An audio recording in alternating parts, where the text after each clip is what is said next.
Assalamualaikum warahmatullahi wabarakatuh. Teman-teman sekalian, kita mulai untuk perkuliahan farmasi rumah sakit, ya, mata kuliah farmasi rumah sakit. Sebelum saya mulai perkuliahan ini, saya akan share screen terlebih dahulu.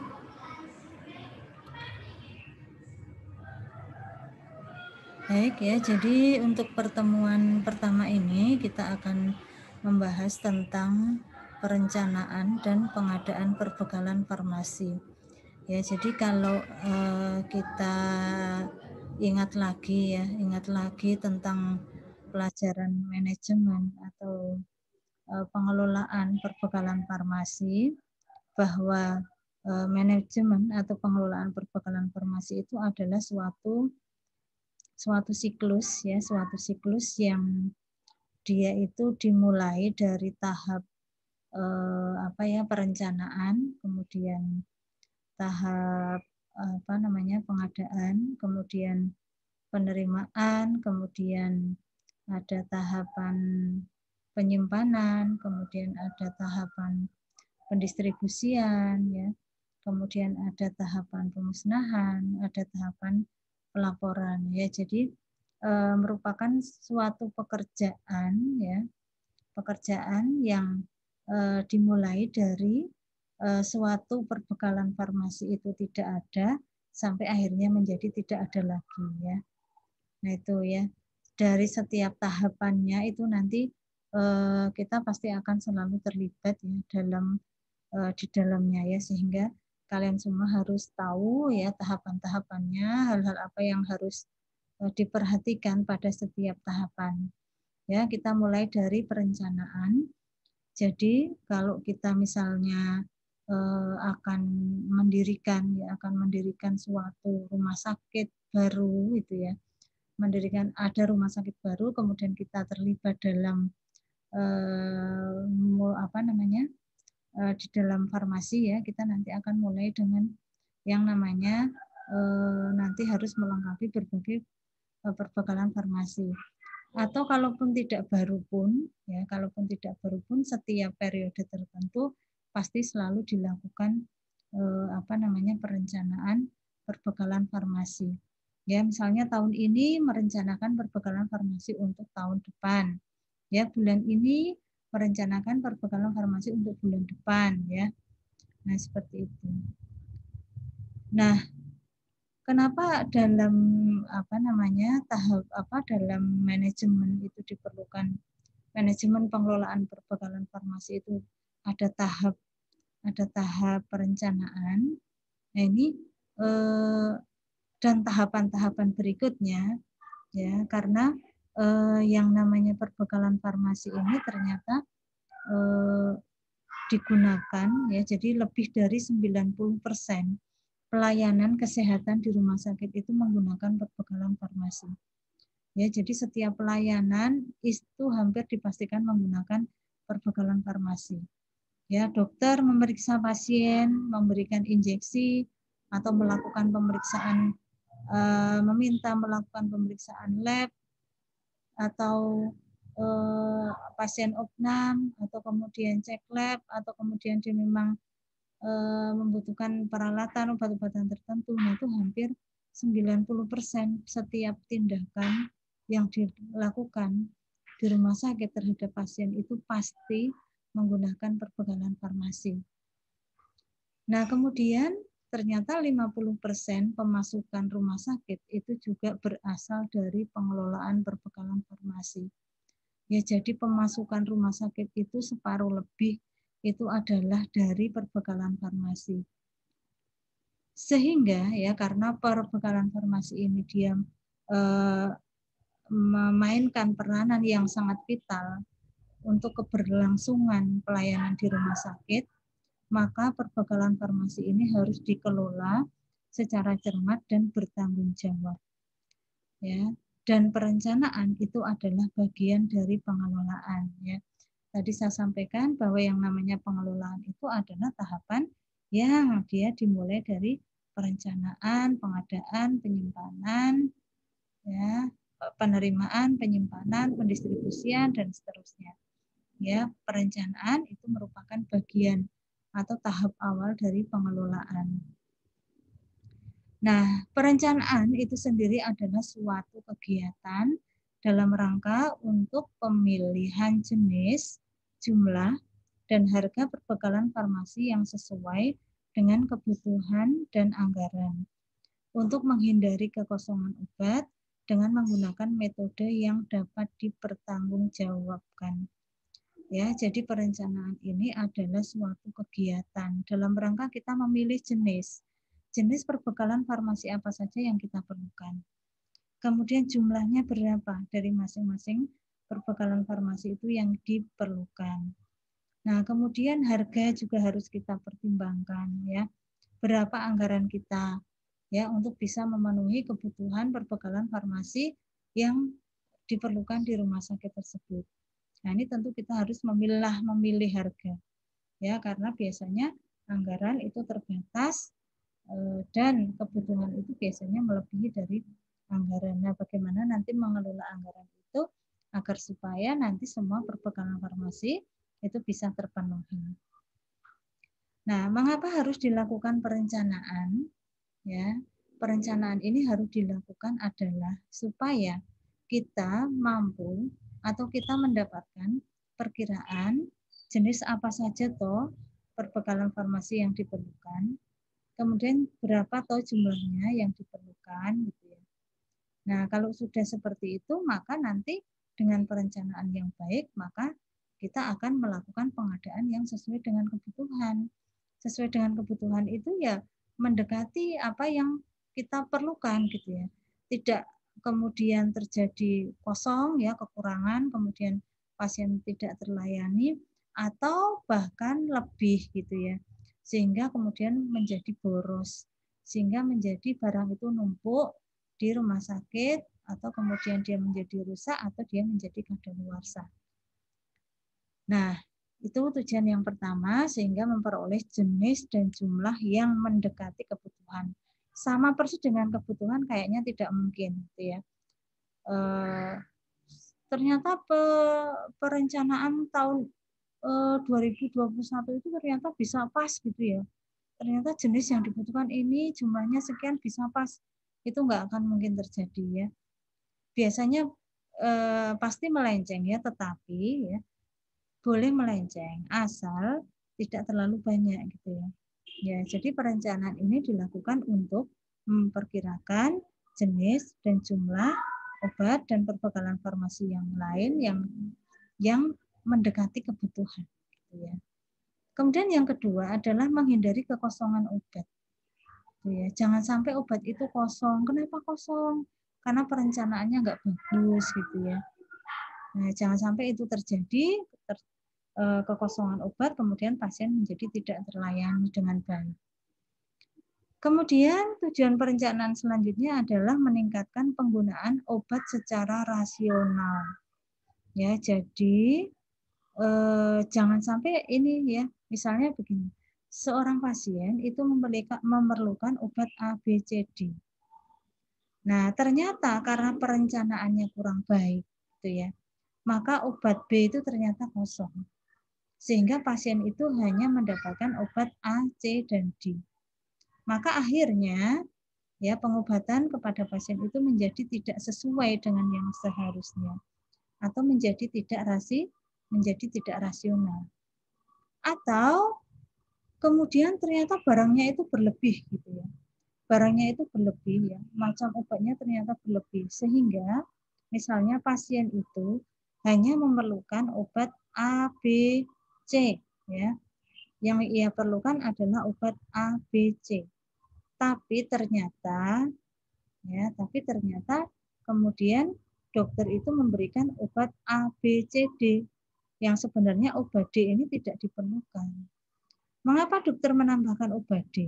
Ya, karena laporan dari farmasi stok obat D ini terlalu banyak. Sehingga kalau tidak didistribusikan, maka nanti khawatir terjadi kerusakan atau obat menjadi kadaluarsa di tempat kita. Sehingga itu pun membuat pengobatan menjadi tidak rasional gitu ya. Nah, jadi barangnya kurang, ya tidak rasional, barangnya berlebih juga menjadi tidak rasional. Nah, jadi seperti itu. Salah satu tujuan dari perencanaan adalah memperoleh gambaran yang mendekati kebutuhan sehingga tidak terjadi kekosongan, penggunaan obat juga tetap rasional kepada pasien, dan meningkatkan efisiensi penggunaan obat. Nah, dalam melakukan perencanaan instalasi farmasi ya, itu berpedoman pada banyak hal ya. Yang pertama adalah DOEN atau Daftar Obat Esensial Nasional. Nah, DOEN atau Daftar Obat Esensial Nasional ini adalah suatu daftar yang dibuat oleh pemerintah ya, yang berisi obat-obatan publik ya, yang digunakan untuk kebanyakan penyakit. DOEN ini harus dipunyai oleh setiap lembaga pelayanan kesehatan ya, siapapun gitu ya, maksudnya puskesmas, kemudian rumah sakit itu harus mempunyai persediaan perbekalan farmasi sesuai dengan DOEN. Ya, kemudian berpedoman juga pada formularium rumah sakit. Formularium rumah sakit itu adalah suatu daftar juga ya, obat-obatan yang dibuat oleh rumah sakit itu sendiri. Ya, jadi dia punya daftar obat-obatan yang mereka perlukan. Nah, formularium rumah sakit itu dibuat oleh yang namanya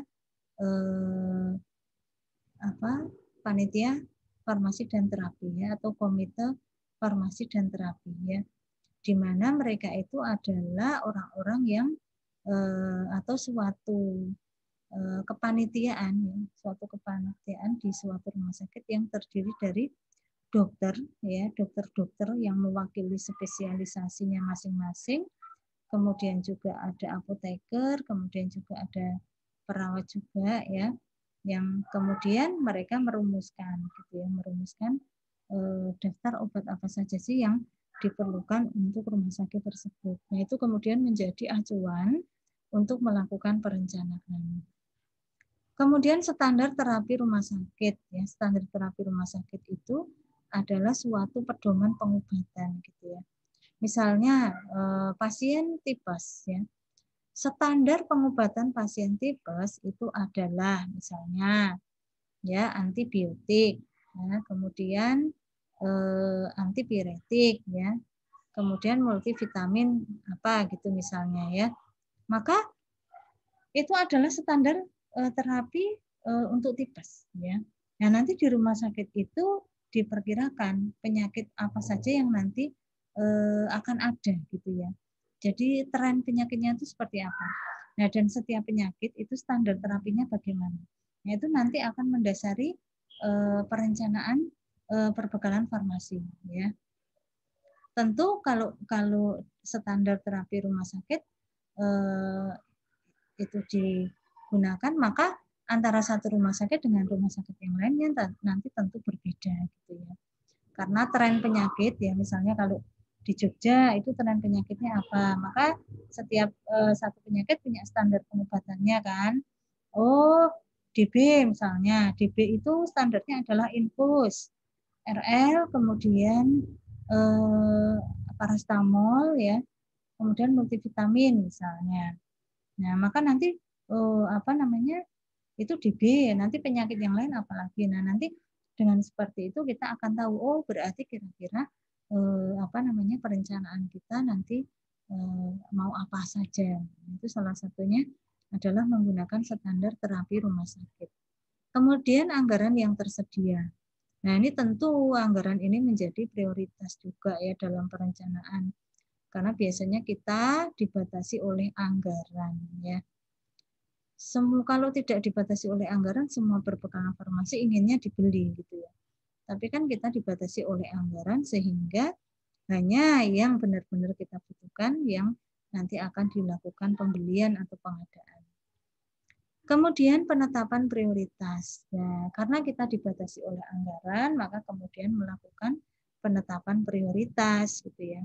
Mana yang penting untuk diadakan, mana yang tidak penting untuk diadakan, mana yang penting tapi tidak tergesa sehingga ditunda. Nah, itu kan tergantung dari skala prioritasnya.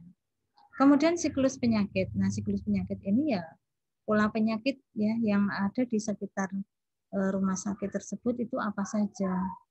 Ya, di daerah Jogja ini pola penyakitnya adalah diare, hipertensi, DM, kemudian jantung, kemudian ISPA misalnya. Nah, itu nanti akan menjadi dasar untuk perencanaan perbekalan farmasi. Kemudian sisa persediaan jelas ya. Dari sisa persediaan yang ada tentu nanti akan mengurangi ya pembelian berikutnya. Akan membeli paracetamol 5 karton. Di gudang masih ada 100.000 tablet ya, berarti kan nanti jadinya butuh berapa ya. Jadinya butuh berapa dikurangi dengan persediaan yang masih ada, itu namanya sisa persediaan. Kemudian pedoman perencanaan juga menggunakan data pemakaian obat periode lalu. Ya, data pemakaian obat periode lalu ini adalah suatu catatannya. Jadi kemarin atau kita akan merencanakan tahun 2021. Ya, tentu kita akan melihat bagaimana tahun 2020 kemarin. Obat apa saja yang diperlukan, jumlahnya berapa saja. Nah, itu namanya menggunakan data periode lalu. Ya, jadi perencanaan tahun 2021 itu kemudian berdasarkan pada pemakaian perbekalan farmasi tahun 2020 ya. Itu namanya data periode lalu. Kemudian rencana pengembangan ya. Suatu rumah sakit kan berkembang gitu ya. Mungkin menambah unit baru, mungkin menambah poli baru ya. Sehingga dengan seperti itu maka nanti perbekalan farmasinya pun otomatis nanti akan bertambah, itu namanya berdasar rencana pengembangan. Nah, perencanaan mana yang dipakai? Biasanya kombinasi ya. Perencanaan itu kombinasi dari berbagai pedoman ini. Nah, ini tadi ya, DOEN itu adalah daftar yang berisikan obat terpilih yang paling banyak dibutuhkan dan diupayakan tersedia di unit pelayanan kesehatan gitu ya, sesuai fungsi dan tingkatnya. Kalau di puskesmas karena dia merupakan pratama gitu ya, atau tingkat 1 gitu ya, atau tingkat dasar sorry ya, tingkat dasar, maka DOEN-nya apa saja minimal. Kalau kemudian suatu klinik gitu ya, dia di tingkat 2 gitu ya, maka minimal apa saja gitu ya. DOEN-nya beda di setiap apa namanya tingkatannya itu berbeda. Nah, kemudian metode perencanaannya, kita ke metode perencanaan, ada metode konsumsi, kemudian metode epidemiologi, dan metode kombinasi. Nah, metode konsumsi ini adalah suatu perencanaan yang didasarkan pada analisis data konsumsi perbekalan farmasi periode sebelumnya. Ya, seperti yang tadi saya sebutkan, akan merencanakan penggunaan obat tahun 2021. Maka kalau rumah sakit tersebut itu menggunakan metode konsumsi, maka dia akan melihat periode sebelumnya, yaitu tahun 2020 gitu ya. Nah, ini contohnya gitu ya, rumusnya itu adalah RP sama dengan PR ditambah SP ditambah WT dikurangi SS. Ini plusnya salah ya. Jadi RP itu adalah rencana pengadaan. Ya, jadi rencana pengadaan tahun 2021 itu rumusnya adalah PR perencanaan rata-rata kali 12. Jadi ini perencanaan pemakaian rata-rata kali 12 itu berarti pemakaian obat dalam 1 tahun gitu ya. Dalam 1 tahun ya, kemudian ditambah SP itu adalah stok pengaman. Ya, stok pengaman itu adalah suatu stok tambahan yang harus difikirkan, yang harus ada untuk mengantisipasi segala kemungkinan yang terjadi ya. Segala kemungkinan yang terjadi itu misalnya ya, tiba-tiba terjadi lonjakan pasien ya, atau tiba-tiba terjadi kekosongan ya di pertengahan tahun. Nah, itu stok pengaman itu nanti yang akan bermain di situ ya.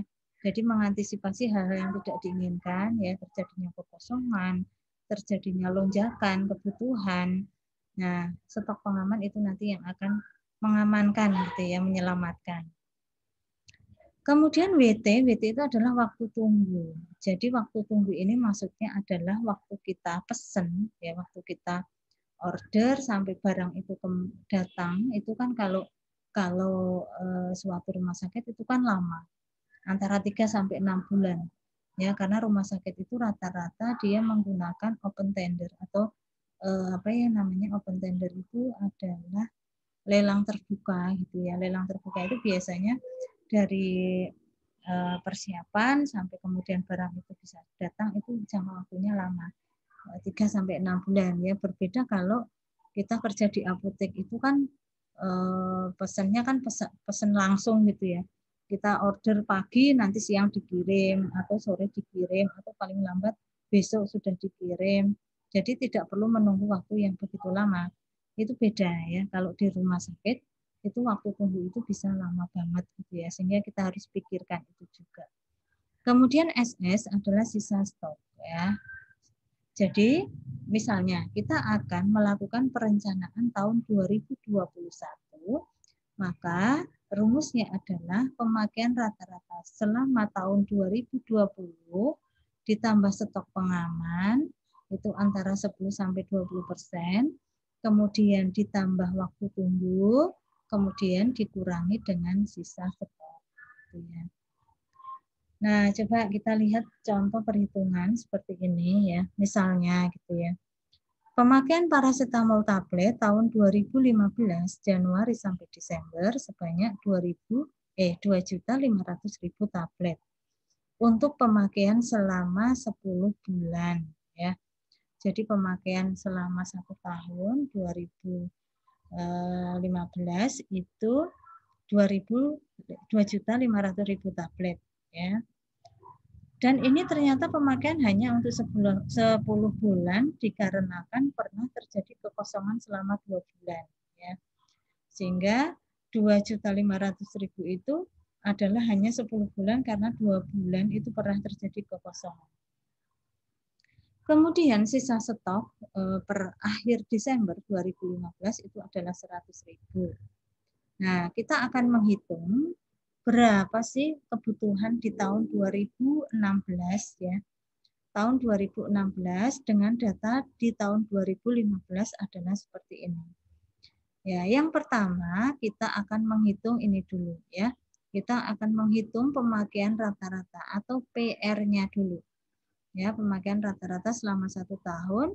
Kita lihat bahwa pemakaian rata-rata paracetamol tablet per bulan selama tahun 2015 adalah 2.500.000 dibagi 10 ya. Kenapa dibagi 10? Karena tadi dia mengatakan selama tahun 2015 sebanyak 2.500.000 untuk pemakaian selama 10 bulan. Maka dibagi 10 sehingga pemakaian rata-rata per bulan itu adalah 250.000 tablet. Kemudian pemakaian paracetamol tahun 2015 ya. Jadi pemakaian selama 2015 itu adalah 250.000 dikali 12 ya, karena selama tahun 2015 itu kan 12 bulan ya. Jadi dikali 12. Nah, pemakaian selama 2015 itu adalah 3 juta ya. Adalah 3 juta. Nah, kemudian jadi ini adalah ketemunya adalah yang ini. Ya, ketemunya PR, pemakaian rata-rata dikali 12. Ya, pemakaian rata-rata per bulan dikali 12. Jadi kalau di sini ini pemakaian rata-rata per bulan 250.000 kemudian dikali 12. Kemudian kita ke stok pengaman ya, SP ya, stok pengaman SP dia mengatakan stok pengaman itu antara 10 sampai 20%. Kalau kebutuhan tahun 2015 itu adalah 3 juta tablet, kemudian stok pengaman itu berkisar antara 10 sampai 20%, ya, termasuk 10 sampai 20%. Nah, ini stok pengaman ini adalah untuk mengantisipasi kemungkinan kenaikan kunjungan, ya. Misalnya tadi juga saya sampaikan untuk mengantisipasi kekosongan, nah, itu bisa juga. Nah, misal berdasarkan evaluasi data diperkirakan 20%, ya. Jadi berapa persen? 10 sampai 20%. Jadi yang dipilih berapa? 10 atau 20 atau 15? Itu tergantung dari kebijakan rumah sakitnya masing-masing, ya. Biasanya antara 10 sampai 20. Nah, coba kemudian kita pakai, ya, misal stok pengamannya adalah 20%. Sehingga stok pengaman yang diperlukan adalah 20% dikali 3 juta tablet, ketemu 600.000 tablet, ya. Ini untuk stok pengaman. Ini untuk mengantisipasi hal-hal yang tidak kita inginkan. Kemudian kita ke waktu tunggu, ya, atau WT ini, ya, waktu tunggu. Nah, itu biasanya antara 3 sampai 6 bulan. Nah, waktu tunggu ini antara 3 sampai 6 bulan. Misalkan lead time-nya kita 3 bulan gitu, ya. Oke, ya. Kita misalnya pakai 3 bulan, maka 3 dikali pemakaian per bulan itu 750.000 tablet, gitu, ya.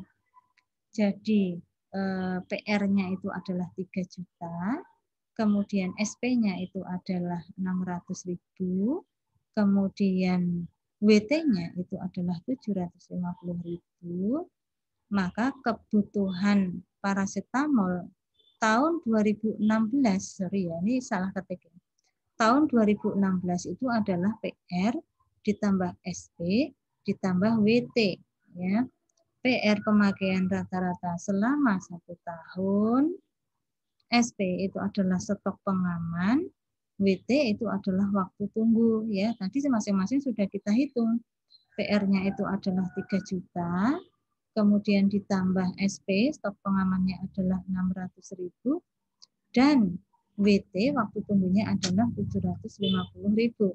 Sehingga kebutuhan paracetamol selama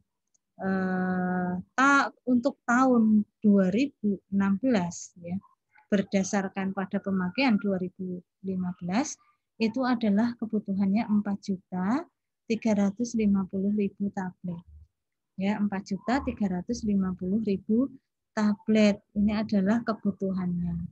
Nah, jadi kalau dilihat di rumusnya ini, PR ditambah SP ditambah WT itu adalah kebutuhannya. Nah, kemudian kita hitung rencana pengadaannya untuk tahun 2016, ya. Tadi kita tahu bahwa sisa stoknya itu, ya, sisa stoknya itu adalah 100.000.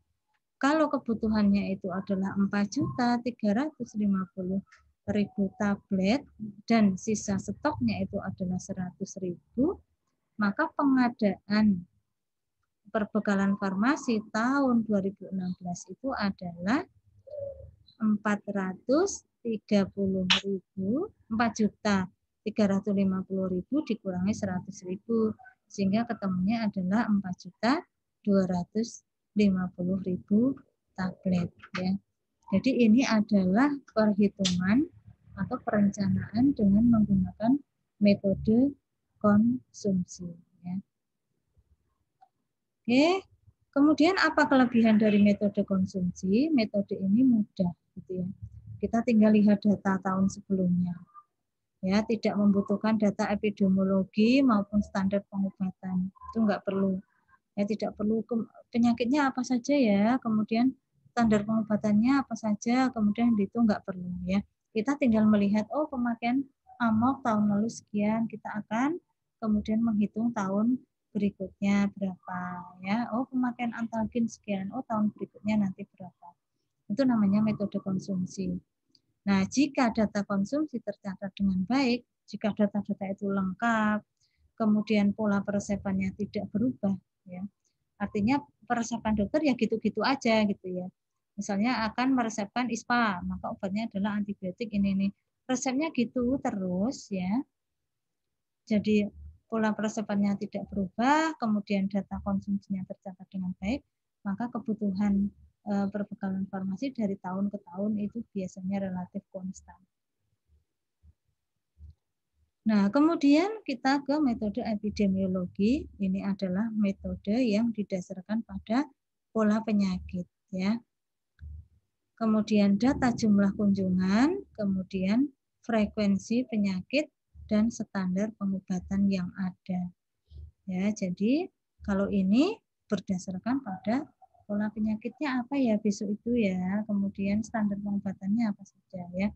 Contoh, ini perhitungan dengan metode morbiditas atau metode epidemiologi. Nah, kita menghitung masing-masing obat yang diperlukan per penyakit ya. Sebagai contoh adalah pengobatan diare akut pada dewasa dan anak ya. Misal ya diare, salah satu penyakit yang akan ada di tahun 2021 adalah diare. Maka standar pengobatan diare seperti apa? Kalau anak-anak itu satu episode diperlukan 15 bungkus oralit. Ya. Jumlah episodenya adalah 18.000 kasus ya. Jadi kalau ada diare itu, maka setiap kasus itu perlu 15 bungkus oralit ya. Kemudian diperkirakan jumlah pasien atau jumlah kasus tahun depan adalah 18.000 kasus. Maka jumlah oralit yang diperlukan kira-kira 18.000 kali 15 sama dengan 27.000. Ya, kemudian kalau dewasa satu episodenya ya itu butuh 6 saja gitu ya. Butuh 6 saja karena kalau dewasa itu butuh lebih sedikit. Kenapa? Karena dari infus kemudian dia punya kesadaran untuk minum yang banyak dan lain sebagainya sehingga kebutuhan untuk dewasa tentu lebih sedikit ya. Satu episode 6 bungkus oralit A1 liter ya.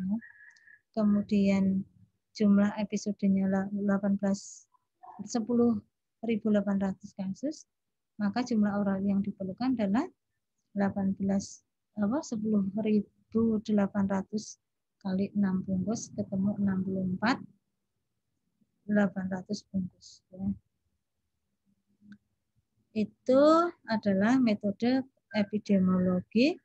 Nah, jadi kelebihan dari metode epidemiologi ini adalah perkiraan mendekati kebutuhan ya, kemudian program-program yang baru dapat digunakan.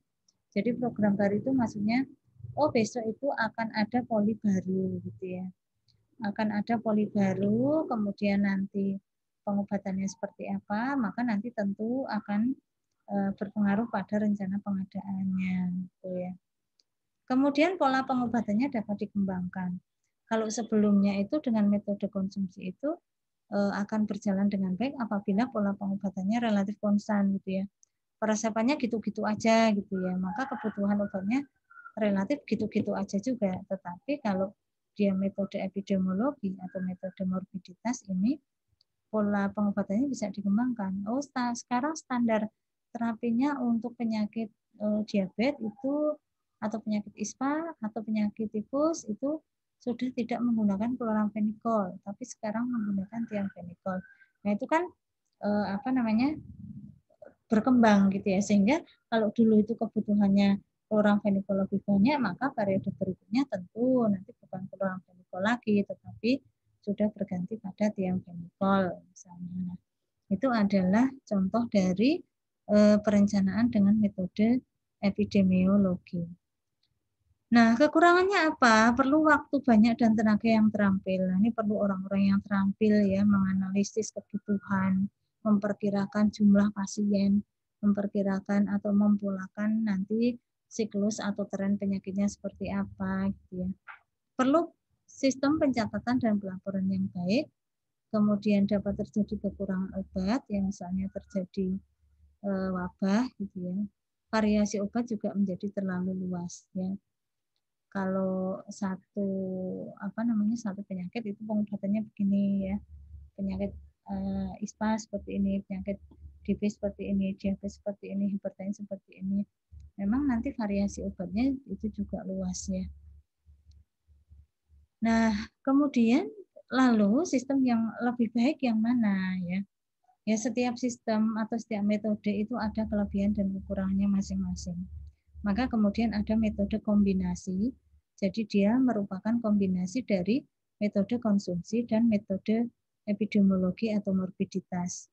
Metode ini menutup kelemahan metode konsumsi dan metode morbiditas. Tuh ya. Videonya saya close dulu, saya lanjutkan ke video berikutnya ya. Karena nanti filenya tidak terlalu besar.